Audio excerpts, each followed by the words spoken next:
හරි දරුවනේ. එහෙනම් අපි පටන් ගන්න යන්නේ අපේ 2028 තියරි ක්ලාස් එකේ පළවෙනිම ලෙසන් එක ඩෝල්ටන්ගේ පරමාණුක වාදය. ඉතින් අපේ පන්ති ගැන කිව්වොත් අපේ පන්ති මේ දක්වා පන්තිවල 2020 ප්‍රධාන වශයෙන්ම අයිලන්ඩ් ෆස්ට්, ඊට පස්සේ 2021 කළුතර ඇවිල්ලා district first, Colombo district second මෙන්න මේ වගේ අද්විතීය ප්‍රතිඵලත් එක්ක මුළු පන්ති පිටින්ම කැම්පස් යන පන්ති පිටින්ම ඇවිල්ලා මෙඩිසින් ඉන්ජිනියරිං යන ඇවිල්ලා පන්ති අපි නිර්මාණය කරන්න පුළුවන් වුණා. ඉතින් ඔයගලන්ට ආරාධනා කරනවා එන්න පන්තිත් එක්ක සම්බන්ධ වෙන්න. ඔයගලන්ට ඇවිල්ලා ලොකු දෙයක් ඇවිල්ලා මේ පන්ති හරහා කරගන්න පුළුවන්. ඔයගලන්ට අද පටන් ගත්ත එක A-level පටන් ගන්න කලින් මාස 4කට කලින් ලස්සනට සිලබස් එක ඉවර කරලා ඊළඟ ටික ඇවිල්ලා ගානට ප්ලෑන් කරලා පිළිවෙලට ඇවිල්ලා කරන පාඨමාලාවක් විදිහට තමයි ඇවිල්ලා අපේ කෙමිස්ට්‍රි පාඨමාලාව යන්නේ. ඉතින් හැමෝටම ආරාධනා කරනවා එන්න ඇවිල්ලා මේක අපි කරගමු. හරිද? හරි. එහෙනම් මම අද කතා කරන්න ඇවිල්ලා මොකද්ද?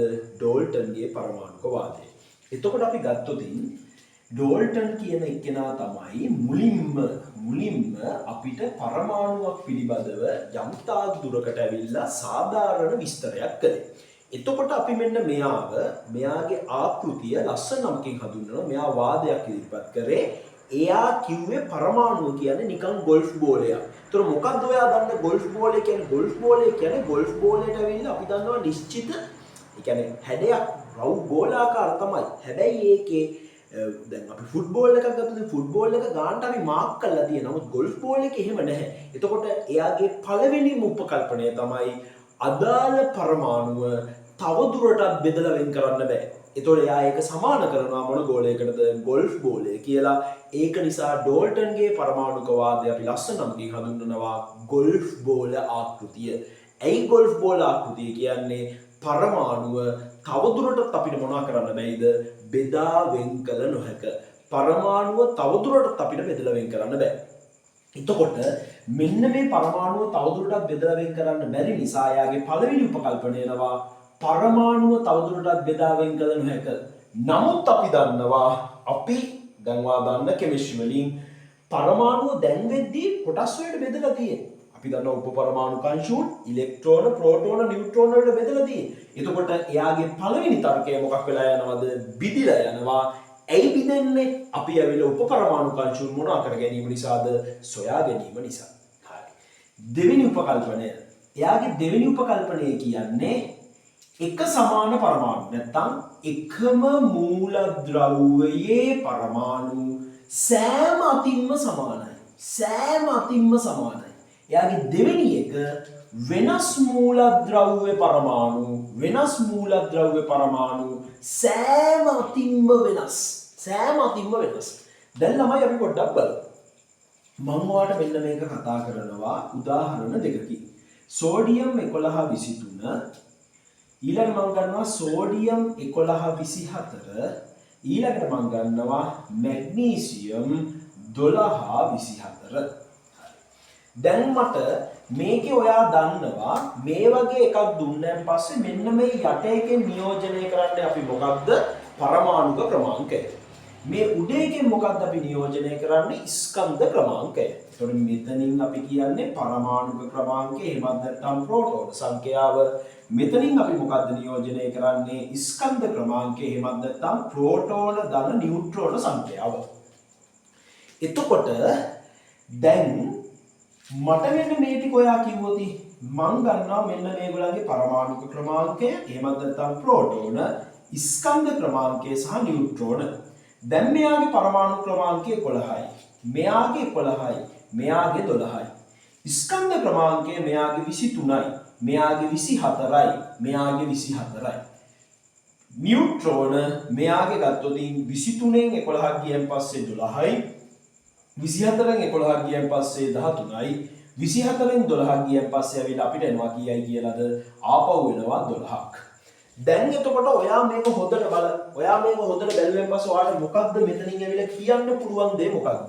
මෙතන ලස්සන දෙයක් ඔයාලට කියන්න පුළුවන්. මොකද්ද ඔයාලට කියන්න පුළුවන් ඇවිල්ලා ලස්සන දේ? ඔයාලට කියන්න පුළුවන් දේ තමයි මොකද්ද මෙතනින් කියන්න පුළුවන් දේ? දැන් මේ දෙන්න එකම පරමාණු. හරිනේ? සෝඩියම්. පරමාණුක ක්‍රමාංකය සමාන වෙලා. නමුත් ස්කන්ධ ක්‍රමාංකයත් වෙනස්, නියුට්‍රෝනත් වෙනස්. එතකොට පරමාණුක ක්‍රමාංකය විතරක් ඇවිල්ලා මොකක් වෙලාද? සමාන වෙලා. ළමයි අපි පරමාණුක ක්‍රමාංකය විතරක් සමාන ස්කන්ධ ක්‍රමාංකය වෙනස් වෙන ඒවලට අපි ලස්සන නමක් කියනවා. මෙන්න මේ දෙක මම ගත්තොතින් මට මේ දෙකට පාවිච්චි කරන්න පුළුවන් ලස්සන නම තමයි සමස්ථානික. එතකොට මෙයා කියන්නේ එකම මූලද්‍රව්‍යයේ පරමාණු සෑම අතින්ම සමානයි. එහෙම වෙන්නේ නැහැ ළමයි. දැන් බලන්න මේකේ පරමාණු ක්‍රමාංකය සමාන වුණාට ස්කන්ධ ක්‍රමාංක දෙක ඇවිල්ලා මොකක් වෙලාද? වෙනස් වෙලා. එහෙනම් අපි කියනවා මෙයාගේ මෙන්න මේ කියන දෙවෙනි උපකල්පනයේ පළවෙනි පාර්ට් එක බිදිලා යනවා. මොකක් නිසාද බිදිලා යන්නේ? සමස්ථානික පැවතීම නිසා. සමස්ථානික පැවතීම නිසා. හරි. ඊළඟ එකට යන්න. වෙනස් මූලද්‍රව්‍ය පරමාණු සෑම අතින්ම වෙනස්. හරි. දැන් මම ගන්නවා මෙන්න මේ දෙක. මට කියන්න බලන්න මේ දෙකේ පරමාණුක ක්‍රමාංකය වෙනස්. හරි. නියුට්‍රෝනත් වෙනස්. හරි. හැබැයි ස්කන්ධ ක්‍රමාංක සමාන වෙලා. අරයා කියන්නේ වෙනස් මූලද්‍රව්‍ය පරමාණු සෑම අතින්ම වෙනස්. ඒතකොට එහෙම වෙන්නත් බෑ. ඇයි එහෙම වෙන්න බැරි? වෙනස් මූලද්‍රව්‍ය පරමාණු සෑම අතින්ම සමාන වෙන්නේ නැහැ. මේ බලන්න ස්කන්ධ ක්‍රමාංක දෙක සමාන වෙලා. එහෙනම් ළමයි මොකක්ද වෙන්නේ? මෙන්න මේ වගේ පරමාණුක ක්‍රමාංකය වෙනස් නමුත් ස්කන්ධ ක්‍රමාංකයේ සමාන වෙන ඒවලට අපි ලස්සන නමක් කියනවා සමභාරක. සමභාරක. මෙන්න මේ කියන සමභාරක පැවතීම නිසා මොකක් වෙනවද? මෙන්න මේ කියන දෙන්නා මොකක් වෙනවද? එක්තරා පොයින්ට්ස් වලින් සමාන වෙනවා. එතකොට වෙනස් මූලද්‍රව්‍ය පරමාණු සෑම අතින්ම වෙනස් කියන තර්කය වැරදි. ඒක ඇවිල්ලා සමහරක් තැන්වලදී මොකක් වෙන්න පුළුවන්ද? සමාන වෙන්න පුළුවන්. එතකොට සමස්ථානික හැදින්නුවා, සමභාරක හැදින්නුවා. තව එකක් මම ඔයාට කියනවා ගන්න මෙන්න මේ දෙක. මම ඔයාට කියනවා මෙන්න මේ සෝඩියමුයි මෙන්න මේ මැග්නීසියමුයි ගන්න. මෙන්න මේ දෙක. මේ දෙක ගත්තන් පස්සේ පරමාණුක ක්‍රමාංකය වෙනස්. ඕකේ. ස්කන්ධ ක්‍රමාංකය වෙනස්. ඕකේ. මෙන්න නියුට්‍රෝන සමාන වෙනවා. එතකොට වෙනස් මූලද්‍රව්‍ය දෙකක්. හැබැයි පරමාණු ක්‍රමාංකයත් වෙනස්, ස්කන්ධ ක්‍රමාංකයත් වෙනස්. හැබැයි මොකක් සමාන වෙලාද? නියුට්‍රෝන සමාන වෙලා. ඔන්න ඔය වගේ පරමාණුක ක්‍රමාංකයත් සමාන වෙලා ස්කන්ධ ක්‍රමාංකයත් පරමාණු ක්‍රමාංකයත් වෙනස් වෙලා ස්කන්ධ කර්මාංකයත් වෙනස් වෙලා හැබැයි නියුට්‍රෝන සංඛ්‍යාව සමාන වෙන ඒවලට අපි ලස්සන නමක් කියනවා සමාභීසාරක. සමාභීසාරක. දැන් බලන්න අපි ලස්සන වචන තුනක් හැදින්නවා. සමස්ථානික, සමභාරක, සමාභීසාරක. මොකද්ද සමස්ථානික කිව්වේ? දැන් මේ පොයින්ට් එක අල්ලගන්න. මොකද්ද සමස්ථානිකයක් කිව්වේ? සමස්ථානික කියන්නේ අපි දැන් මම මෙන්න මෙහෙම ලිව්වොතින් මේ chart එකෙන් බලන්න ඔයාලට මතක තියාගන්න ලේසිද කියලා. පරමාණුක ක්‍රමාංකය, ස්කන්ධ ක්‍රමාංකය සහ එකම මූලද්‍රව්‍යද වෙනස් මූලද්‍රව්‍යද? සමස්ථානික, සමභාරක, සමාභීසාරක. සමස්ථානික අර්ථදැක්වීම පරමාණුක ක්‍රමාංකය සමාන නමුත් වෙනස් ස්කන්ධ ක්‍රමාංකය සහිත එකම මූලද්‍රව්‍ය පරමාණු. දැන් බලන්න මේ පාඩම් කරන්න ලේසියිනේ. පරමාණුක ක්‍රමාංකය සමානයි. හැබැයි ස්කන්ධ ක්‍රමාංකය වෙනස් වෙන එකම මූලද්‍රව්‍ය පරමාණු අපි හඳුන්වනවා මොකක් කියලාද? සමස්ථානික. ඊළඟට මම යනවා සමභාරක. මොකද්ද සමභාරක කියන්නේ? පරමාණුක ක්‍රමාංකය මේක වෙනස්. හොඳේ මේක වෙනස්. මේක සමාන නැහැ.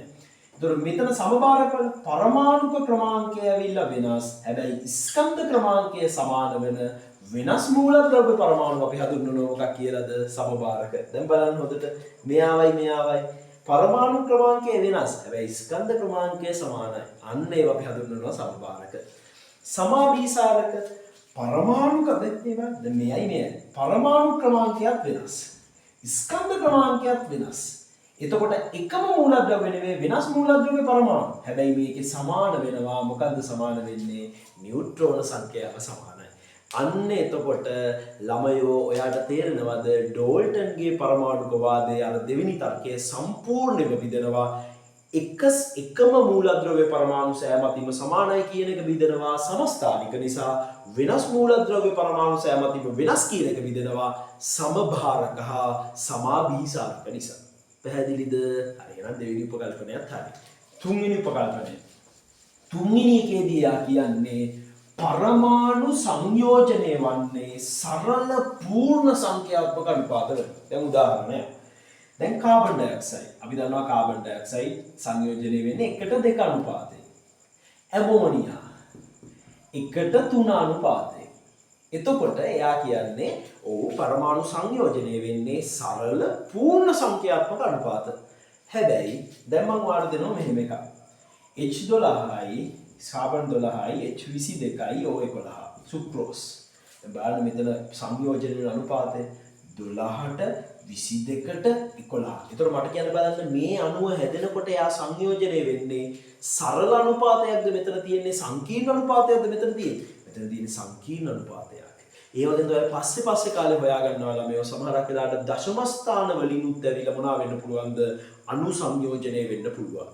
එතකොට දැන් එයා කියන්නේ පරමාණු සංයෝජනය වෙන්නේ සරල පූර්ණ සංඛ්‍යාත්මක. හැබැයි පස්සේ කාලේ හොයා ගන්නවා සංකීර්ණ දශම ස්ථාන අනුපාත තියෙනවායි කියලා. ඒක නිසා යාගේ තුන්වෙනි උපකල්පනයත් මොකක් වෙලා යනවද? සම්පූර්ණයෙන්ම විදිලා යනවා. හරි. එහෙනම් හතරවෙනි උපකල්පනය. හතරවෙනි උපකල්පනයේදී යා කියන්නේ පරමාණුවකින් තවත් පරමාණුවක් මවන්නත් බෑ, පරමාණුවක් විනාශ කරන්නත් බෑ. කියන්නේ පරමාණුවකින් තවත් පරමාණුවක් හදන්න බෑ. හැබැයි ලස්සන අපිට හම්බෙච්ච විද්‍යාඥයෙක් ඉන්නවා හෙන්රි බෙකරල්. හෙන්රි බෙකරල් හඳුන්වලා දෙනවා ලස්සන සංකල්පයක් විකිරණශීලතාවය. විකිරණශීලතාවය. මොකද්ද විකිරණශීලතාවය කියන්නේ? අස්ථායි පරමාණු ස්ථායි පරමාණු බවට පරිවර්තනය වෙනවා මොනවා පිට කරලාද? විකිරණ පිට කරලා. විකිරණ පිට කරලා. එතකොට අස්ථායි පරමාණු විකිරණ පිට කරලා ස්ථායි බවට පරිවර්තනය වෙනවා. මෙන්න මේ හේතුව නිසා අපි කියනවා මොකක්ද? විකිරණශීලතාවය කියන සංකල්පය හොයාගත්තන් පස්සේ තමයි ඒ තර්කෙ බිදෙන්නේ. එයා කියන්නේ මොකක්ද? පරමාණුවකින් තවත් පරමාණුවක් අපිට හදන්න බෑ. හදන්න බෑයි කියලා කියන්නේ. එතකොට ඒ තර්කයත් ඇවිල්ලා මොකක් වෙනවද? සම්පූර්ණයෙන්ම බිඳලා යනවා. මොකක් හොයා ගැනීමත් එක්කද? විකිරණශීලතාවය සොයා ගැනීමත් එක්ක. හරි. එහෙනම් අපි මේක සමරයිස් කරමු. ඩෝල්ටන්ගේ පරමාණුකවාදය ගොල්ෆ් බෝල ආකෘතිය. මේකේ ප්‍රධාන උපකල්පන හතරක් තියෙනවා. කෙමිස්ට්‍රි කටපාඩම් කරන්නේ අවබෝධ කරගන්න මේ කියවන දේවල් මොනවද?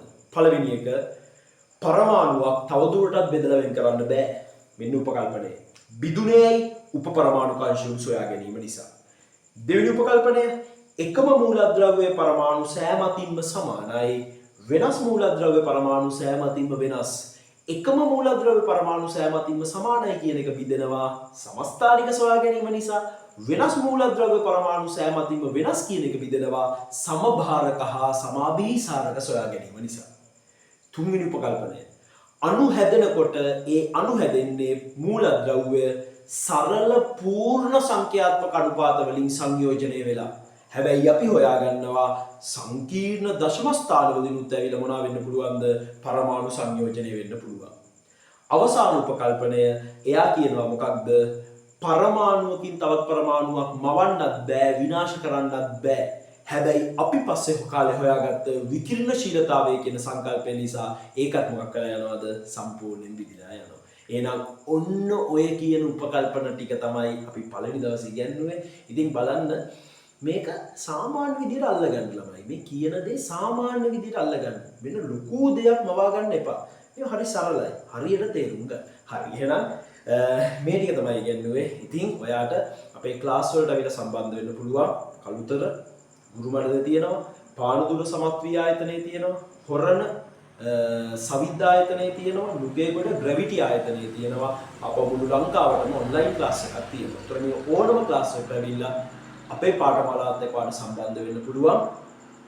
සියලුම ඉස්කෝල කලුතර සහ කොළඹ ප්‍රධාන පෙළ ඉස්කෝලවල වල අපේ ක්ලාස් වල එන ළමයි තමයි ඇවිල්ලා ප්‍රධාන টොප් රෑන්ක්ස් දාන්නේ. ඒක නිසා ඔයාලට මේ ගැන කිසිම ඇවිල්ලා විවාදයක් නැතුව අපේ පන්තියට සම්බන්ධ වෙන්න පුළුවන්. ඉතින් අද දවසේ කරපු ටික හොඳට අල්ලගන්න. තව බලන්න යාළුවන්ට ෂෙයා කරලා channel එක ඇවිල්ලා subscribe කරන්න. හරි. බොහොම ස්තුතියි.